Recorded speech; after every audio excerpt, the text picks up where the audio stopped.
Media మిత్రులకు నమస్కారం. అభయహస్తం 6 గ్యారెంటీలు కాంగ్రెస్ పార్టీ తెలంగాణ ప్రజలకు ఇవ్వడం ద్వారా గడిచిన శాసనసభ ఎన్నికలలో ప్రజల యొక్క ఆమోదం పొంది ప్రభుత్వాన్ని ఏర్పాటు చేసి అందులో 2 పథకాలను అమలుపరిచి మిగతా పథకాల విషయంలో ప్రజాపాలన పేరు మీద గ్రామ సభలు ఏర్పాటు చేయాలని మంత్రివర్గం తీసుకున్న నిర్ణయాన్ని ఈరోజు లోగోను సంబంధిత అప్లికేషన్ని విడుదల చేయడానికి ఈ కార్యక్రమంలో ఉప ముఖ్యమంత్రి గారు గౌరవనీయులు బట్టి విక్రమార్క గారు, సహచర మంత్రివర్యులు తుమ్మల నాగేశ్వరరావు గారు, సహచర మంత్రివర్యులు కోమటిరెడ్డి వెంకటరెడ్డి గారు, సహచర మంత్రివర్యులు శ్రీమతి కొండా సురేఖ గారు, సహచర మంత్రివర్యులు పొంగులేటి శ్రీనివాసరెడ్డి గారు, చీఫ్ సెక్రటరీ గారు, ఇతర అధికారులు ఈ కార్యక్రమంలో పాల్గొని అత్యంత ప్రతిష్టాత్మకంగా ప్రభుత్వం భావిస్తున్న ఈ కార్యక్రమాన్ని ఈరోజు మీడియా మిత్రుల సమక్షంలో కార్యక్రమాన్ని ప్రారంభించుకోవడం జరిగింది. మీకందరికీ తెలుసు, కాంగ్రెస్ పార్టీ ఇచ్చిన మాట నిలబెట్టుకోవడానికి పూర్తి స్థాయిలో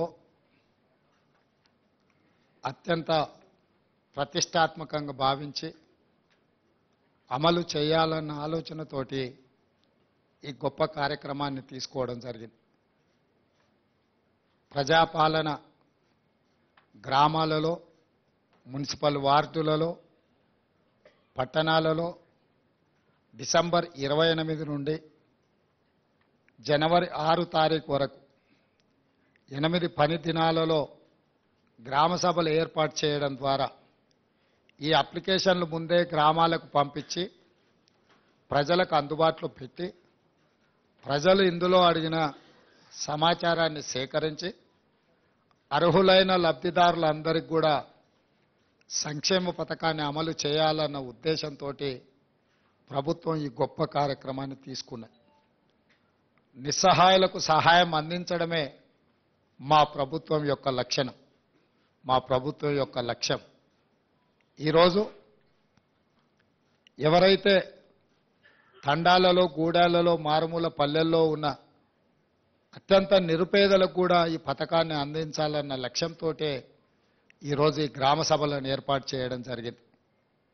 ఎందుకంటే ఏ నిజమైన లబ్ధిదారుణ్ణి ఎంపిక చేయాలన్నా వాళ్ళు సచివాలయానికి రావడమో లేదా మేము ప్రజాభవన్లో ఏర్పాటు చేసిన ప్రజావాణి కార్యక్రమంలో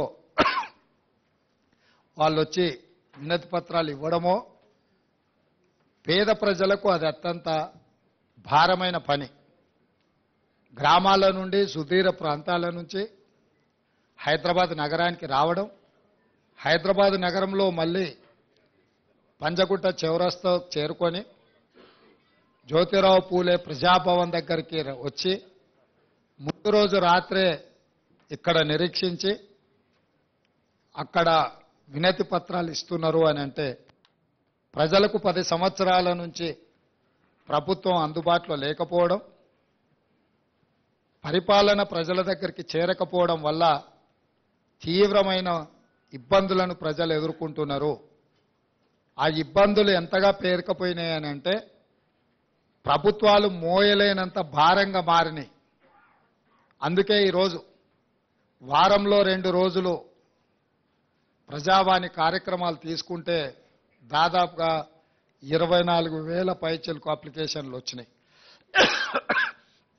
ఇందులో ప్రధానంగా భూమికి సంబంధించిన సమస్యలు, ఇల్లు లేని వారి సమస్యలు, లేకపోతే ప్రభుత్వం వైపు నుంచి అందించాల్సిన రాజీవ్ ఆరోగ్యశ్రీ లాంటి సమస్యలే ప్రధానంగా రావడం జరిగింది.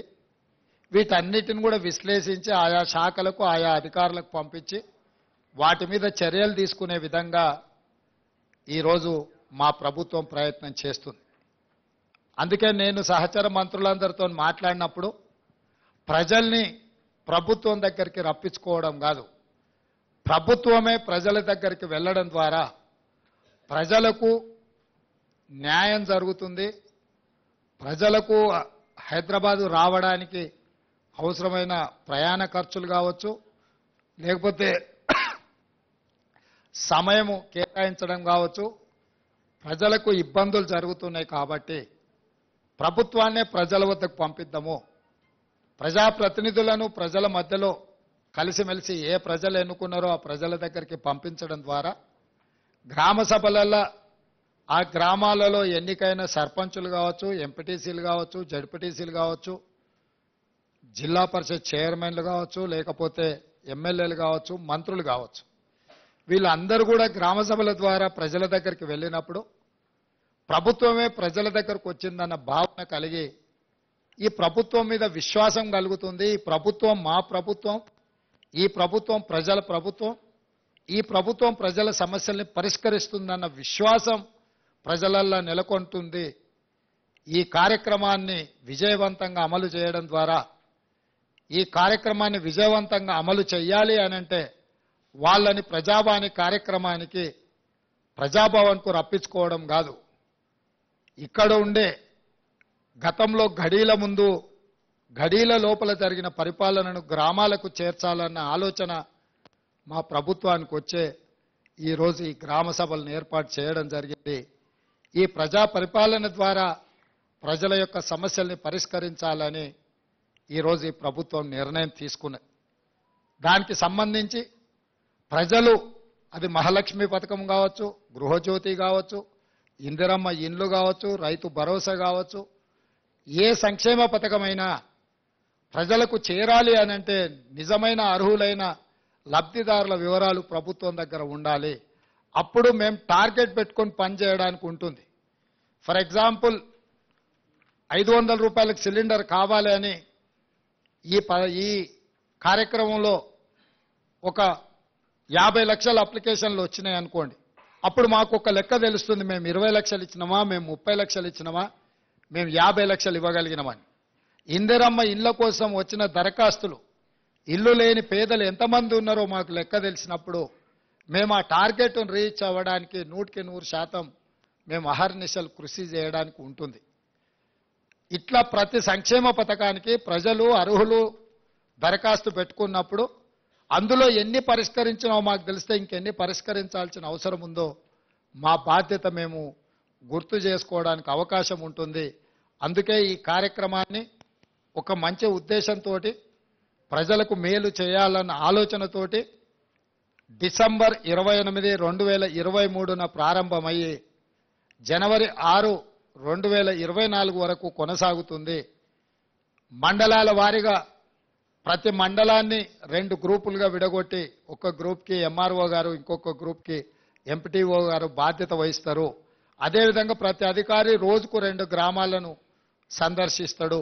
ఉదయం 8 గంటల నుంచి 12 గంటల వరకు ఒక గ్రామంలో గ్రామ సభ జరిగితే మధ్యాహ్నం 2 గంటల నుంచి 6 గంటల వరకు ఇంకొక గ్రామంలో గ్రామ సభ జరుగుతుంది. ఆ విధంగా అన్ని గ్రామాలను, అన్ని మున్సిపల్ వార్డులను కవర్ చేయడం. ఒకవేళ జనాభా ఎక్కువ ఉన్న గ్రామాలలో అక్కడ కౌంటర్స్ ఎక్కువ తెరిచే ఏర్పాటు చేస్తున్నాం. మహిళలకు పురుషులకు కూడా సపరేట్గా కౌంటర్స్ పంపిస్తున్నాం. ఇదే కాకుండా డిసెంబర్ 28 నుంచి జనవరి 6 తారీఖు వరకు గ్రామ పంచాయతీలల్లో గ్రామ కార్యదర్శి లేకపోతే అంగన్వాడీ టీచర్లో ఎవరినో పెట్టి అక్కడ అప్లికేషన్లు పెట్టి, ఒకవేళ గ్రామ సభలో అప్లికేషన్లు ఇవ్వలేకపోయిన వాళ్ళు గ్రామ పంచాయతీలో కూడా ఈ పని దినాలలో ఇచ్చుకునే విధంగా కూడా ఏర్పాట్లు చేస్తున్నాం. ఎందుకనంటే ఈ రోజు తప్పితే మళ్ళీ అవకాశం ఉంటుందో లేదో అని అక్కడ ఎక్కువ ఒత్తిడి అయ్యి ప్రజలకు ఇబ్బంది జరగకుండా ఉండడానికి ఈ కార్యక్రమాన్ని ఆ దినాలలో ఖచ్చితంగా అక్కడ గ్రామ పంచాయతీలలో ఏర్పాట్లు చేస్తున్నాం. అదేవిధంగా భవిష్యత్తులో కూడా నిజమైన లబ్ధిదారులు ఎవరైనా అప్లికేషన్ పెట్టుకోకపోతే తర్వాత ఎంపీడీఓ ఎంఆర్ఓ ఆఫీసులలో కూడా వాళ్ళు ఇవి తీసుకెళ్లి ఇచ్చుకునే అవకాశం కల్పిస్తాం. ఎందుకనంటే ఈ వారం రోజులు దాటితే మళ్ళీ అప్లికేషన్ పెట్టుకోవడానికి అవకాశం ఉందో లేదో, మాకు వస్తుందో రాదో, ఈ ఒకవేళ అప్లికేషన్ పెట్టకపోతే రాదేమో అన్న ఆందోళన చెందాల్సిన అవసరం లేదు. ఈ స్పెషల్ డ్రైవ్ ఎందుకంటే మీ గ్రామాలకే ప్రభుత్వాన్ని పంపించాలన్న ఆలోచనతోటి, మీ గ్రామంలోనే మీరు ఎక్కడికి వెళ్లాల్సిన పని లేదు, మీరు ఎవరిని కలవాల్సిన పని లేదు, మీరు ఎవరి కోసమో ఎదురు చూడాల్సిన పని లేదు. ప్రభుత్వమే మీ దగ్గరకు వచ్చింది, మీ గ్రామానికి వచ్చింది, మీ వార్డుకు వచ్చింది, మీ మధ్యలో ప్రభుత్వం ఉంది. ఈ ప్రభుత్వం మీది, మీకోసమే ఏర్పడ్డ ప్రభుత్వం.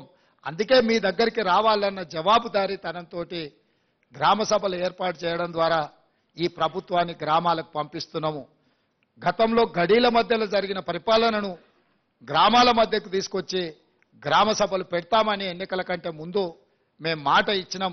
ఆ మాట నిలబెట్టుకోవడానికి 100% మేము ప్రయత్నం చేస్తున్నాం. డిసెంబర్ 7 తారీఖు నాడు మేము బాధ్యత తీసుకుంటే జనవరి 7 తారీఖు లోపలనే ఈ లబ్ధిదారుల యొక్క వివరాలన్నీ సేకరించే ప్రయత్నాన్ని మా ప్రభుత్వం పూర్తి స్థాయిలో మేము పని చేస్తున్నాం. మీడియా మిత్రులకు కూడా నా సూచన, పూర్తిగా సహకరించండి. ఇది ప్రజల మేలు కోసం, ప్రజల బాగు కోసం, నిస్సహాయులకు సహాయాన్ని అందించడం కోసం తీసుకొస్తున్న పథకము. దీన్ని ప్రజలందరికీ చేరేసే విధంగా మీరు మీ బాధ్యత నెరవేర్చండి.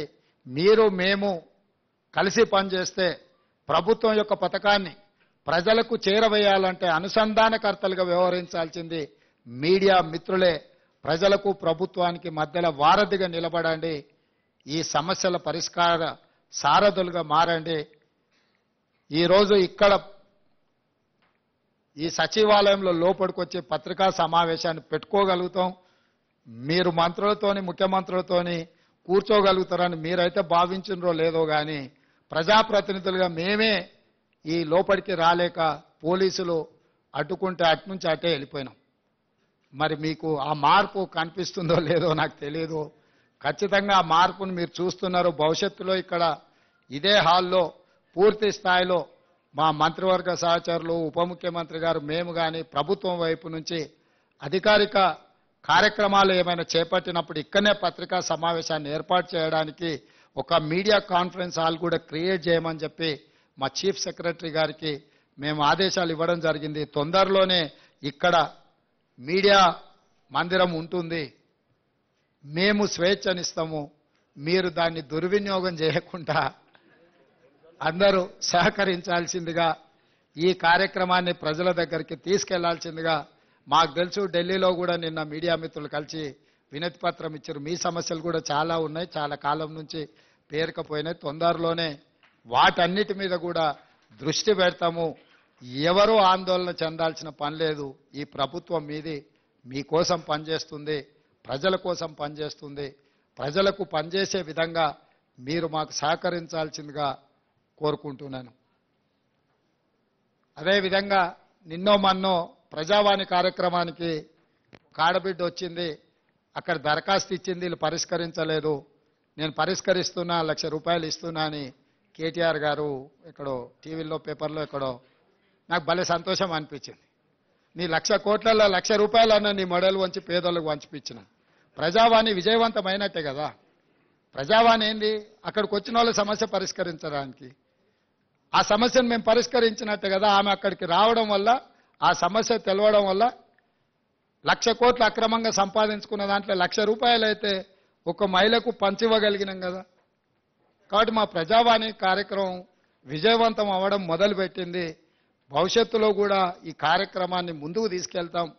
ప్రారంభంలో చిన్న చిన్న అంశాలు ఏమన్నా ఉన్నా మీడియా మిత్రులందరూ కూడా ఇది మీ బాధ్యతగా భావించి దాన్ని బాగా ముందుకు తీసుకెళ్లడానికి సహకరించాల్సిందిగా కోరుకుంటూ, ఇంకా 99,999 కోట్ల రూపాయలు కేటీఆర్ దగ్గర ఉన్నాయి. 1,00,000 కోట్ల సంపాదనలో 1,00,000 పోయినా మిగతాది ఉంది. కాబట్టి మిగతాయి కూడా పంచాల్సిన పరిస్థితి, పంచిపించాల్సిన గత్యంతరం లేని పరిస్థితి వాళ్ళకు కల్పిస్తాం. తప్పకుండా పంచక తప్పదు.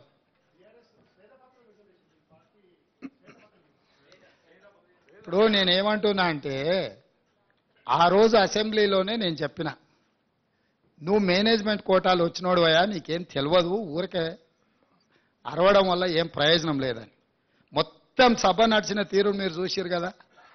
బాబా బామర్దుల తాపత్రయం తప్ప ఒక్క సభ్యుడన్నా లేచి వీళ్ళు మాట్లాడుతున్న దాన్ని సమర్థించినరా? శాసనసభలో జరిగిన చర్చలన్నీ తీసుకోరు. వాళ్ళిద్దరే ఆరాట పడుతున్నారు, వాళ్ళిద్దరే పోరాటం చేయాలని చూస్తున్నారు. మిగతా ఎవ్వరు వాళ్ళతో కలిసి రాలే. అక్కడ అన్ని గంటలు వాళ్ళకి అవకాశం ఇచ్చినాం చర్చించడానికి. వాళ్ళు ఎంతసేపు అడిగితే అంతసేపు మైక్ ఇచ్చినాం. మా అందరికీ ఎంత తీసుకున్నాం అంతకంటే ఎక్కువ వాళ్ళకి అవకాశం ఇచ్చినాం. సో అక్కడ చెప్పలేంది ఇంటి దగ్గర పోయి ఆయన మాట్లాడుతుండు.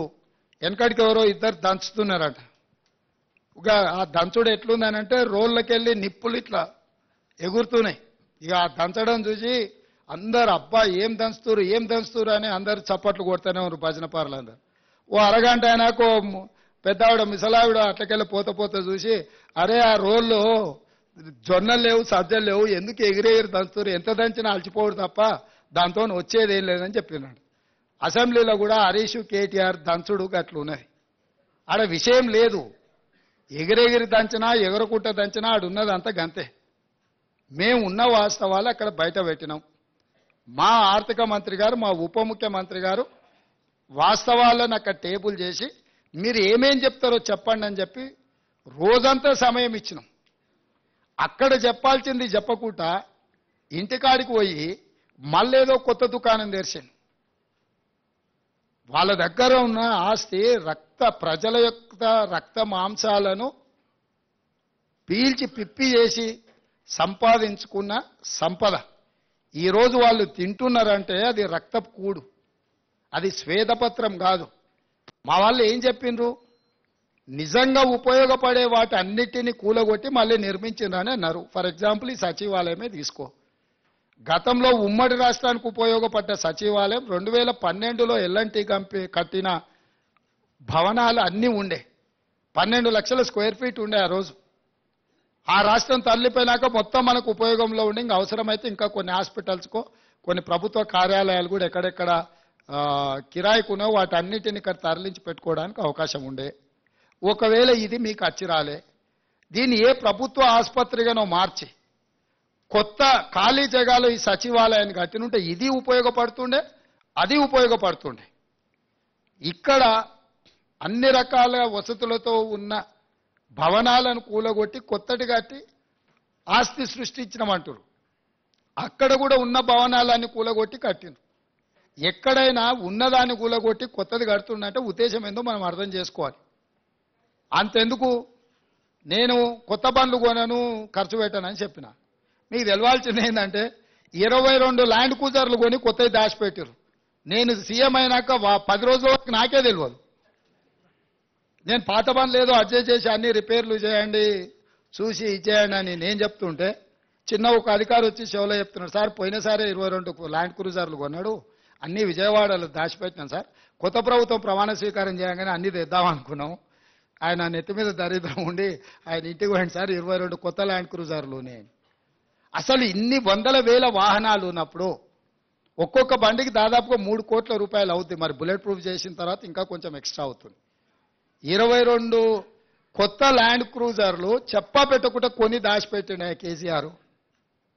మూడోసారి కూడా వస్తాడు అన్ని అందరూ 22 అంటే ఆయనకు ఆయన వంది మాగతులకు అందరికీ ఉండడానికి.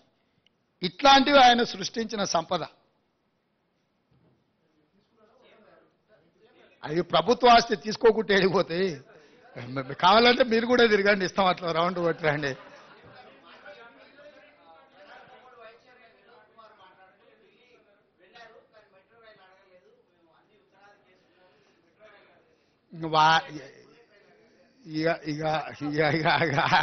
ఆయన ఒకసారి పోయి అద్దంలో మొహం చూసుకొని వచ్చి మళ్ళీ ఇట్లాంటి మాటలు మాట్లాడాం. సైనిక్ స్కూల్ ఇచ్చిన దాన్ని వరంగల్లో పెట్టిన దాన్ని అర్ధాంతరంగా ఆగిపోయింది. ఎందుకు ఆగిపోయిందని వాళ్ళ ముఖ్యమంత్రిని అడగలేదు. ఆ సైనిక్ స్కూల్ మాకు ఇవ్వండి. ఆంధ్రప్రదేశ్లో కోరుకొండ సైనిక్ స్కూల్, చిత్తూరులో ఇంకో సైనిక్ స్కూల్ ఉంది, మా పిల్లలు చదువుకోవాలి అని చెప్పి ఆ వినోద్ కుమారే లెటర్ పెట్టి వచ్చిన దాన్ని అర్ధాంతరంగా ఆగిపోయింది. ఇప్పుడు మనకు సైనిక్ స్కూల్ లేదు. ఆ విషయం ప్రస్తావించని వినోద్ కుమార్ గారు ఐటీఐఆర్ కారిడార్ వెనక్కిపోతే ఎందుకు పోయిందని అడగలేని వినోద్ కుమార్ వచ్చి ఇంకా ఈ రోజు వచ్చి మాకు బుల్లెట్ ట్రైన్ గురించి మాకు శుద్ధులు చెప్తున్నాడు.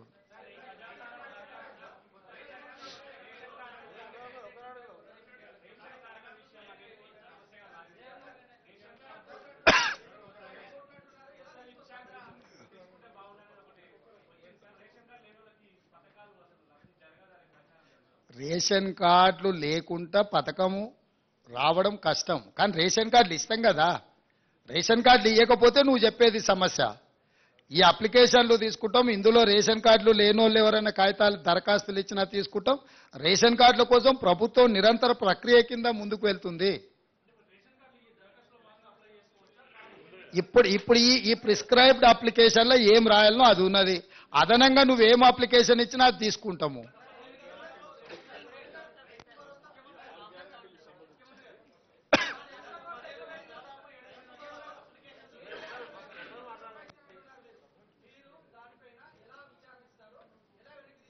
ఏంటిది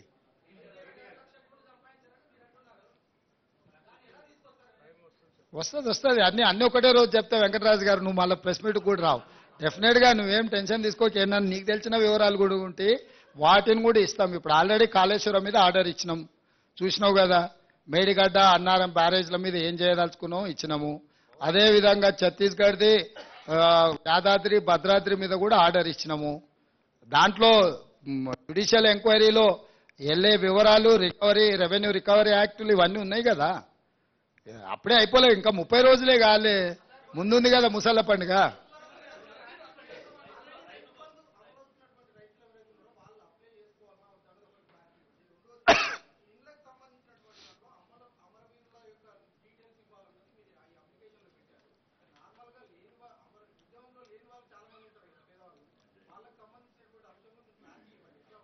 ఇప్పుడు అందులో ఇచ్చిన క్లారిటీ చదువుకొని అవి దాని తర్వాత ఏమన్నా సమస్యలు వస్తే డెఫినెట్గా వాటి అన్నిటిని కూడా పరిష్కరించే బాధ్యత చేస్తాం. ఇప్పుడు అదే చెప్తున్నా, 30 రోజులే కాలేదు. ఈ రోజు ఏమేమి అడుగుతున్నాం ఆ వివరాలు ఇవ్వండి. అవి కాకుండా మిగతా సమస్యలు వాళ్ళు విజ్ఞాపన పత్రాలు ఇచ్చుకోవడానికి సపరేట్ కౌంటర్ పెట్టినాం అక్కడ. ఆ కౌంటర్లో మీరు ఏమి ఇచ్చినా తీసుకుంటే, ఇప్పుడు ప్రజావాణిలో ఎట్లయితే తీసుకుంటున్నామో గ్రామ సభలలో రేషన్ కార్డు లేని వాళ్ళు కావచ్చు, ఇతరత్ర సమస్యలు ఉన్న వాళ్ళు కావచ్చు, లేకపోతే వాళ్ళ భూమి విషయంలో వారసత్వంగా ఒకవేళ బదిలీ కాని సమస్యలు ఉండొచ్చు. ఏం సమస్యలు ఇచ్చినా కూడా అక్కడ దరఖాస్తు తీసుకుంటాము. ఇప్పుడు నీకేం సమస్య ఉన్నదో నేను కొన్నిసార్లు గుర్తించాను, నువ్వు రాసిస్తే ఆ సమస్యను సంబంధిత అధికారులు విచారణ చేస్తారు, వాటి ద్వారా పరిష్కారం చూపిస్తాం.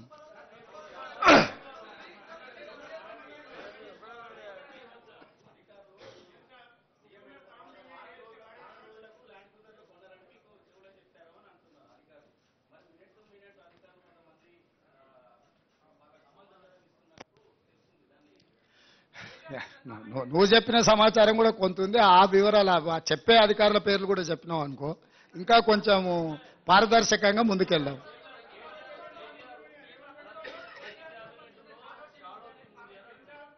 మంచిదే కదా, షాడో టీం ఎందుకు? నిన్నటి వరకు మీరే మంత్రులు కదా, నిన్నటి వరకు మీరు మంత్రులు చేసిన వాళ్ళు మీ దగ్గరనే ఉన్నారు కదా, ఓడినా గెలిచినా. వాళ్ళనే షాడో మినిస్టర్స్గా పనిచేయమని ఉన్నారు, మంచిదే కదా. ఇన్ని రోజులు పని చేయలేదు, ఒళ్ళొంచలేదు, ఇప్పుడన్నా ఒళ్ళొంచ పని చేయండి. షాడో మినిస్టర్ ఉంటే తప్పేముంది?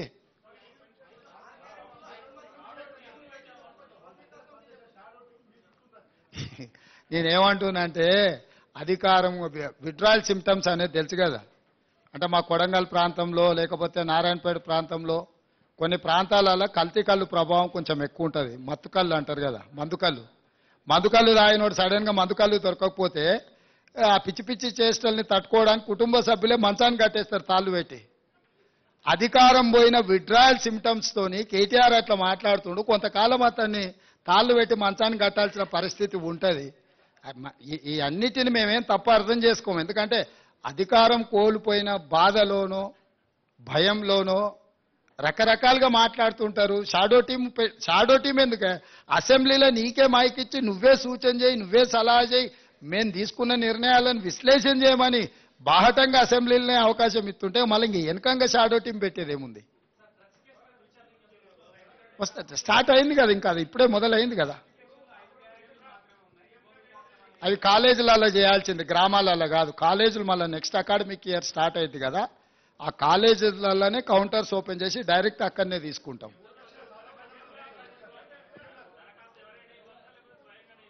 ఎవరైనా ఇవ్వచ్చు, దాంట్లో వివరాలు రాసినాయి కదా. ఇప్పుడు తల్లుంటే కొడుకు ఇవ్వచ్చు, లేకపోతే పక్కింటి వాళ్ళు కూడా తెచ్చివచ్చు. మీలాకటి వాలంటీర్స్ కూడా గ్రామంలో ఇల్లు తిరిగి రాసుకొచ్చి ఇచ్చినా కూడా తీసుకుంటాం.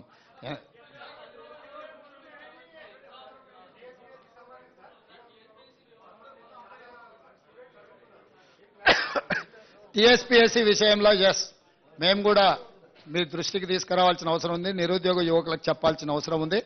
పరీక్షలు నిర్వహించడం కానీ, పరీక్షా ఫలితాలను ప్రకటించడం కానీ, ఉద్యోగ నియామక పత్రాలు ఇవ్వాలంటే తెలంగాణ పబ్లిక్ సర్వీస్ కమిషన్కు చైర్మన్ ఉండాలి. చైర్మన్ లేకుండా ఈ ప్రక్రియ ఏది జరగదు. ఇది న్యాయపరంగా చెల్లదు, అక్కడ ఉన్న చట్టం కూడా అనుమతించదు. ఇప్పుడు ఉన్న చైర్మన్ గారు మిగతా సభ్యులు రాజీనామా పత్రాలు సమర్పించారు. గతంలో గవర్నర్ గారికి వచ్చిన ఫిర్యాదుల మేరకు వారు కొన్ని నిర్ణయాలు తీసుకోవడానికి రాష్ట్రపతి అనుమతి అడగడము, రకరకాల వివిధ స్థాయిలలో అవి పెండింగ్లో ఉన్నాయి. వాటిని ఒక్కసారి పరిశీలించిన తర్వాత న్యాయ నిపుణుల సలహా తీసుకొని వీళ్ళని ఆమోదిస్తామన్నారు.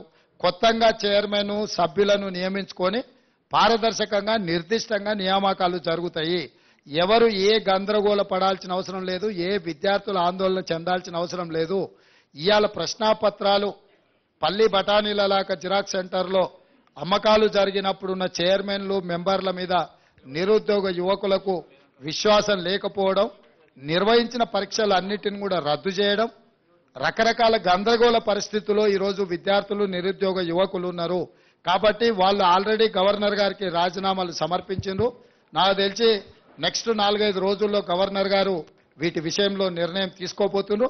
వారు నిర్ణయం తీసుకున్న ఎంబడే వేగంగా కొత్త బోర్డును నియామకాలు చేపడతాము. చేపట్టిన ఎంబడే పోటీ పరీక్షలు నిర్వహిస్తాము. పోటీ పరీక్షల ఫలితాలను ప్రకటించి పారదర్శకంగా సంవత్సరం తిరిగే లోపల డిసెంబర్ 9, 2024 లోపల క్యాలెండర్ డేట్ మేము రిలీజ్ చేసినాము. ఖచ్చితంగా సంవత్సరం తిరిగే లోపల 2 లక్షల ప్రభుత్వ ఉద్యోగ ఖాళీలను భర్తీ చేస్తాము.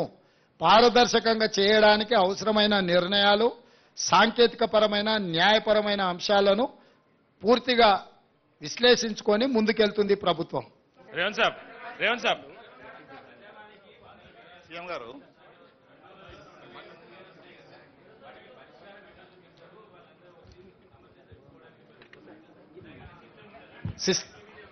సిస్టమ్ ఉన్నది. ఆల్రెడీ దరఖాస్తులు తీసుకుంటున్నాం, వాళ్ళని డిజిటలైజ్ చేస్తున్నాం, వాళ్ళకు ఒక నెంబర్ ఇస్తున్నాం, ఆ నెంబర్ వాళ్ళ మొబైల్కు పంపిస్తున్నాం, సంబంధిత శాఖలకు పంపిస్తున్నాం. అక్కడ ఒక ఐఏఎస్ ఆఫీసర్ని మొత్తం వ్యవస్థనే ఏర్పాటు చేసినాం. నిరంతరం ప్రజావానికి వచ్చే సమస్యల యొక్క పరిష్కారానికి తీసుకోవాల్సిన చర్యల కోసం ప్రత్యేకమైన అధికారులను ఒక ఐఏఎస్ ఆఫీసర్ని పెట్టినాం. వారి కింద సిబ్బందిని కూడా నియమించినము. ఇవి ఇక్కడ ప్రజావాణి దగ్గర దరఖాస్తు తీసుకోగానే ఇక్కడ పరిష్కారం జరగదు. ఊర్లో ఎంఆర్ఓ ఆఫీస్తోని పని ఉందనుకో, ఇప్పుడు అది ఆ ఎంఆర్ఓ ఆఫీస్కు ఫార్వర్డ్ చేయాల్సిందే కదా. లేకపోతే ఏదో హాస్పిటల్లో వైద్యానికి సంబంధించి ఇమ్మీడియట్గా సంబంధిత అధికారులకు పంపించాల్సిందే. క్రోడీకరించి సంబంధిత అధికారులకు పంపించి ఆ వినతి వాళ్ళ యొక్క విజ్ఞాపన పత్రం ఎక్కడుందో దాన్ని కనుక్కోవడానికి కూడా దానికి ఒక విధానాన్ని ఏర్పాటు చేసినాం. దాన్ని ట్రాక్ చేయడానికి కూడా ట్రాకింగ్ సిస్టమ్ పెట్టినాం. సో ఏ అధికారి దగ్గర వాళ్ళ కంప్లైంట్ పెండింగ్ ఉందో దాని స్టేటస్ ఏందో తెలుసుకోవడానికి కూడా సాంకేతికంగా వాటన్నిటిని కూడా డిజిటలైజ్ చేసినాం. ప్రతి దరఖాస్తును క్షుణ్ణంగా పరిశీలిస్తాము. ప్రభుత్వం పరిష్కరించగలిగిన వాటిని 100% పరిష్కరిస్తాం. ఏదైనా పరిష్కారం లేకున్నా దరఖాస్తుదారుకు చెప్తాం.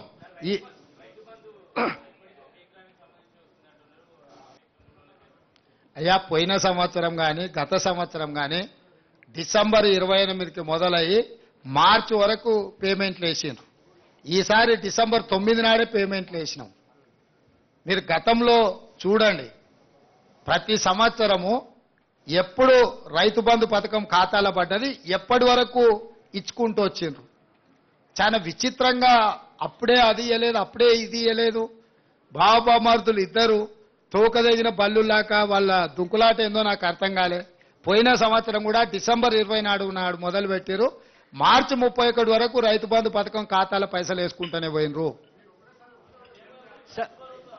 అన్ని ఖాళీ చేసిపోయినరా నాయన, మొత్తం ఏంది లేదు, వచ్చి చూస్తే ఖాళీ గిన్నెలే కనిపిస్తున్నాయి. సీఎం సార్ మేము లంక బిందెలు అనుకొని వస్తే ఆ, ఖాళీ కుండలు కనిపిస్తున్నాయాడా? ఇక దాన్ని అంతా సరిదిద్దాలి సంసారం ఇప్పుడు. Sir CM sir sir CM sir బోలో.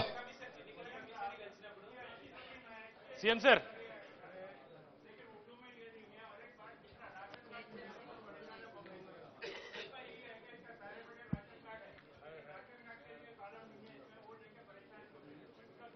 नहीं नहीं, उर्दू में है. जो ग्रेटर हैदराबाद में जहां जहां उर्दू पढ़ सकते लिख सकते वो एरिया में उर्दू का एप्लीकेशन अलग बनाए. हमारा जीएचएमसी कमिश्नर उसके लिए अलग काउंटर भी बनाए. जो भी राशन कार्ड नहीं है, रेशन कार्ड भी देने के लिए एप्लीकेशन ले रहे.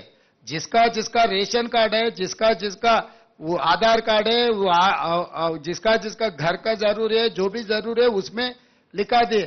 अगर उसमें नहीं है तो भी दूसरे भी अगर दरखास्त रखे तो दरखास्त लेने के लिए भी दूसरे काउंटर लगवाए. कोई चिंता करने का जरूरी नहीं है.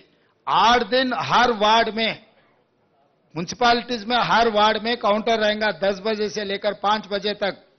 हम लोग सरकार को गांव गांव में भेजने के लिए कोशिश कर रहे हैं. सरकार जिस दिन गांव को गया, अगर वहां पर कोई नहीं है तो भी बाद में ग्राम पंचायत में जा सकते, नहीं तो म्युनिसिपालिटी में म्युनिसिपल वार्ड को जा सकते. उसके अलावा भी तहसीलदार का ने दरखास्त दे सकते. कोई किसी को नुकसान पहुंचाने का काम अपना सरकार नहीं करेगा. जो जो जिसको जिसको जरूरत है सबको मिल जाएंगे. CM sir CM sir sir इससे CM sir Roshan Ali. Sir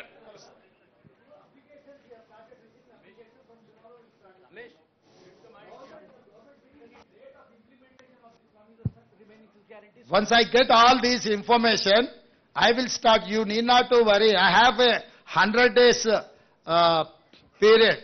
So this is only 30 days. Till January 7th is my first tenure. So I have 2 more quarters. CM sir CM sir sir Rahul. Sir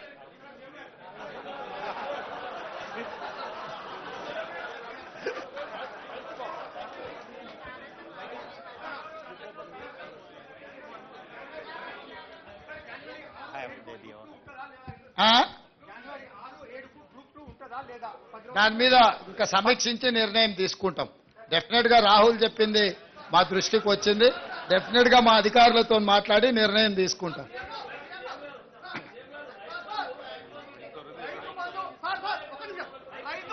Rythu Bandhu 100 ఎకరాలకు ఇవ్వడం సాధ్యమవుతుందా కాదా? రైతు బంధు ఎన్ని ఎకరాల వరకు ఇస్తారు? వాస్తవానికి 100 ఎకరాలు ఉన్నప్పుడు రైతు బంధు అవసరమా? మీ సూచన ఏంది? సార్ 100 ఎకరాలు ఉన్న వాళ్ళకి మినిమం లిమిటెడ్ పెట్టండి. చీఫ్ సెక్రటరీ గారు వారి పేరు, వారు ఇచ్చిన సూచన రాసుకోండి, ఎగ్జామిన్ చేద్దాం. Sir sir hello CM sir Pramod. CM గారు ఇంకొక ఒక ప్రశ్న. ప్రమోద్ సీఎం గారు,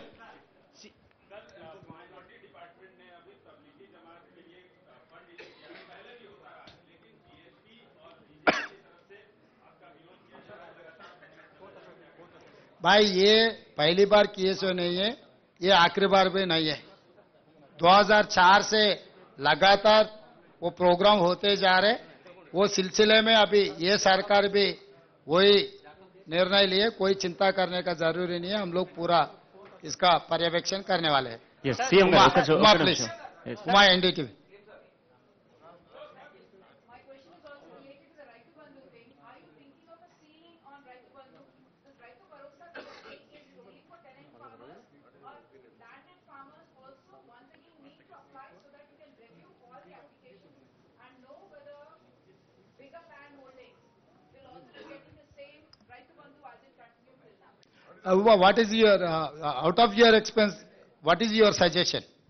Suggestion is that there should be a ceiling. It's not for me to suggest, it's for your government to decide. Yeah, you are part of the government. I am welcoming you to share your views in this government. Okay, I certainly believe that there should be a ceiling on Raitu Bandhu on the land ownership because that's something that is draining your exchequer hugely. You will be able to implement many more of your promises to the poor if you go with Raitu. As of now, there is no ceiling. Definitely, we will discuss in the floor of assembly next budget session. Then we will take a call with building consensus with all opposition parties. Then we will take a final call. Suggest sir इस तरफ sir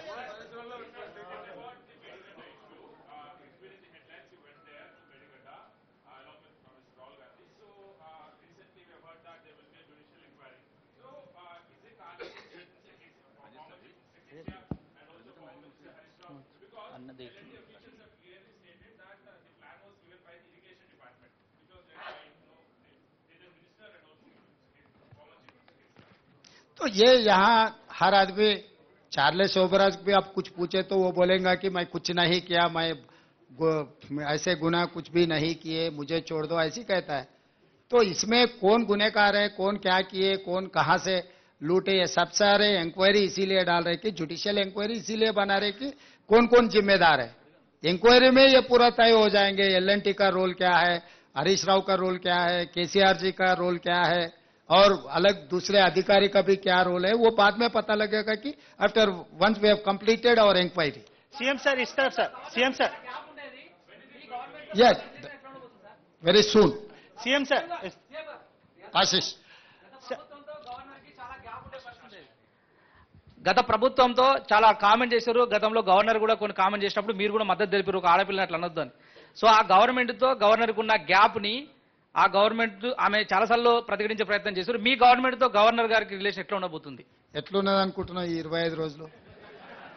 same అట్లనే continue అయింది. Sir आपकी government यहाँ पर कर्नाटक के Congress government से काफी ज्यादा इंस्पायर है. 5 गारंटी सारे आशीष यहाँ पर जो तेलंगाना में आपकी सरकार है, कांग्रेस की सरकार जो कर्नाटक में है, हमने इलेक्शन कैंपेन के दौरान भी देखा कि काफी ज्यादा वहां से इंस्पिरेशन लिया. कर्नाटक सरकार ने एक फैसला लिया है, बेंगलुरु में उनकी म्यूनिसिपैलिटी ने 60% वोट बोर्ड्स जो हैं साइनेजेस लोकल लैंग्वेज में होंगे. आपकी क्या राय है? तेलंगाना में हैदराबाद शहर में भी ये चीज होना चाहिए. प्लस उनका कहना है कि 70% लोकल को इंडस्ट्रीज में अपॉइंटमेंट मिलना चाहिए.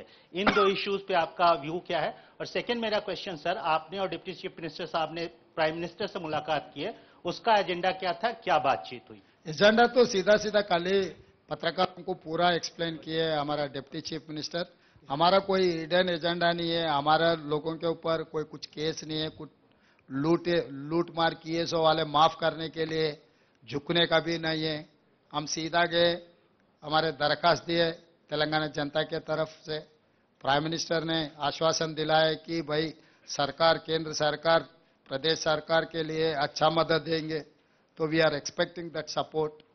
और तीसरी बात, ये जो चर्चा हो रही है ये 5 गारंटीज के बारे में, कर्नाटक के मॉडल, इधर के मॉडल, उधर के मॉडल, कहीं के मॉडल नहीं, ये तेलंगाना मॉडल है.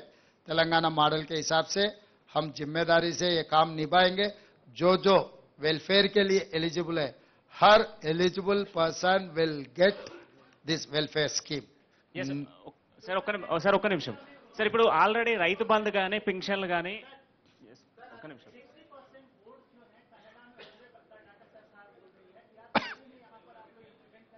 अरे भाई, हमेशा यहाँ पर 90% तेलुगु में बोर्ड है. We need not to worry about Telugu, Urdu, English, क्योंकि हर दुकान में मैं जो देखते जाता हूँ तेलुगु में है. अगर कहीं भी कुछ ऐसा प्रॉब्लम है तो हम रेक्टिफाई कर देंगे, उसमें कोई चर्चा करने का कोई इतना जरूरी नहीं है. సార్ ఇప్పుడు రైతు బంధు కానీ పింఛన్లు కానీ ఆల్రెడీ ఉన్న లబ్ధిదారులు ఉన్నారు, వాళ్ళు మళ్ళీ రీఅప్లై చేసుకోవాలా? సార్ 1 సెకండ్ సీఎం గారు, ఏంటి పింఛన్ మళ్ళీ ఆల్రెడీ డాటాలు ఉన్నారా నాయన? దాంట్లో ఎవరు కావాల్సి ఉన్నా వాళ్ళు ఎవరు అప్లికేషన్ ఎవరికైతే కావాలనో వాళ్ళని అప్లికేషన్ పెట్టుకో అని చెప్పినాం.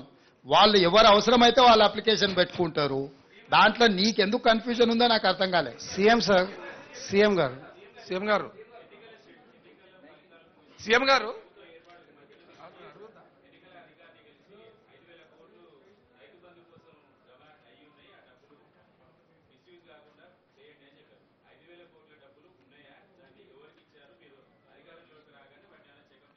వాటన్నిటిని పర్యవేక్షణిస్తూనే ఉన్నాం. ఇప్పుడు ఏమీ లేదు అక్కడ. సార్ గారు అంతా ఊడ్చిపెట్టిపోయినరు, తూడ్చిపెట్టిండు. ఊడవడమే కాకుండా చాలా డ్రైగా ఉన్నది.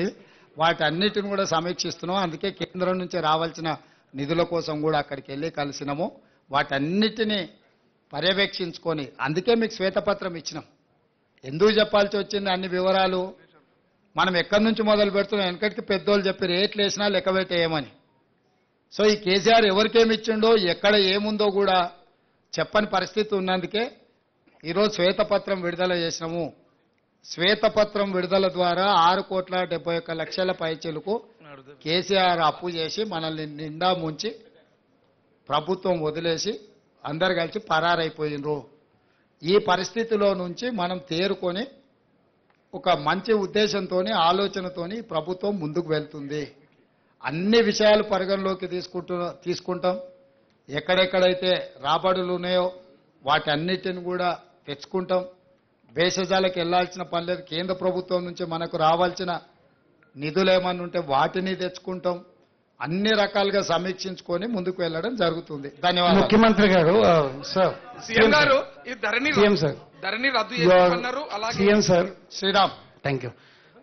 The success of free bus pass for women ఎంత సక్సెస్ అయిందంటే ఆటో డ్రైవర్లకు కష్టాలు మొదలయ్యాయి, వాళ్ళ ఇన్కమ్ తగ్గిపోయింది.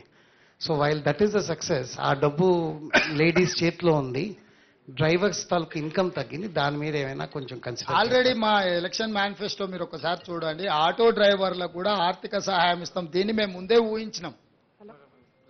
ఇది జరిగితే వాళ్ళకి ఏదైనా ఇబ్బంది జరుగుద్ది, నష్టం జరుగుద్దన్న ఆలోచన ముందే మా మేనిఫెస్టో కమిటీ చైర్మన్ గారు శ్రీధర్ బాబు గారు గుర్తించే మా ఎలక్షన్ మేనిఫెస్టో కమిటీలో ఆటో డ్రైవర్లకు ఆర్థిక సహాయాన్ని అందిస్తామని చెప్పినాము. స్పష్టంగా ఆటో డ్రైవర్లను కూడా అందరి వాళ్ళ వివరాలు సేకరిస్తాం. వాళ్ళకు కూడా ఆర్థిక సహాయాన్ని అందించే ప్రయత్నం చేస్తాం. सर आपकी सरकार ने बीआरएस गवर्नमेंट पे ये आरोप लगाया है कि they have made this state a dead ridden state, तो आप इसको कैसे सरप्लस करेंगे और साथ ही साथ जो लोन्स लिए हैं उसको आप कैसे फिर से वापस प्रॉपर स्टेट में लाएंगे? जो मिसयूज करना छोड़ दिए तो स्टेट सरप्लस हो जाएगा. जितना मिसयूज कर दिए कि आदत हो गए, उनको आदत से मजबूर हो गई केसीआर सरकार ने. पिछले सरकार जो भी रिसोर्सेस है मिसयूज करने में उन लोगों का ध्यान है. मिसयूज के अलावा करप्शन, तो हमारे सरकार मिसयूज और करप्शन को रोक दिए तो जितने भी वेलफेयर करना है कर देंगे. जितने भी बैंक्स का जो भी पेमेंट करना है वो भी पेमेंट कर सकते. आगे हम डेवलपमेंट के लिए भी हम प्लानिंग कर लेंगे. एंड केंद्र सरकार से जो मिलने वाला है मैचिंग ग्रांट के साथ साथ में जो ग्रांट्स है, बहुत सारे ग्रांट्स एंड मैचिंग ग्रांट्स को छोड़ दिए पिछले सरकार. तो हम लोग इसीलिए जिम्मेदारी से प्रधानमंत्री जी से हम लोग मिले. जो भी पेंडिंग हमारा स्टेट को आने के एक्सचेकर के लिए जो पैसे केंद्र सरकार से आने हैं सब सारे पूछ के आगे हम लगातार उनके बारे में हम केंद्र सरकार से हम हमेशा कंसेंसस बिल करके जो पैसे आने हैं पैसे ले लेके आगे सरकार चलाने वाले हैं. सीएम साहब एक ये सवाल है, क्या लोकसभा चुनाव को लेकर हाईकमान से आपकी कोई दिल्ली में बातचीत हुई है? एक और नंबर 2, क्या जैसे दूसरे राज्यों में इंडिया अलायंस दूसरी पार्टियों को भी शेयर देने की वो देख रही है, तेलंगाना में क्या आप किसी और पार्टी का, आम आदमी पार्टी या समाजवादी पार्टी या किसी पार्टी का कोई स्टेक देखते हैं, या सिर्फ कांग्रेस यहाँ पे यूनिनिमस पूरी सारी लोकसभा सीट पर चुनाव लड़ेगी? ये सेक्रेटेरिएट है, सरकार चलाने के बारे में हम जवाब देंगे. जो पॉलिटिकल का मुद्दा उठाए हम गांधी भवन में जवाब देंगे. సార్ సీఎం గారు మీరు రోజు Okay, thank you. సీఎం గారు Thank you. Last minute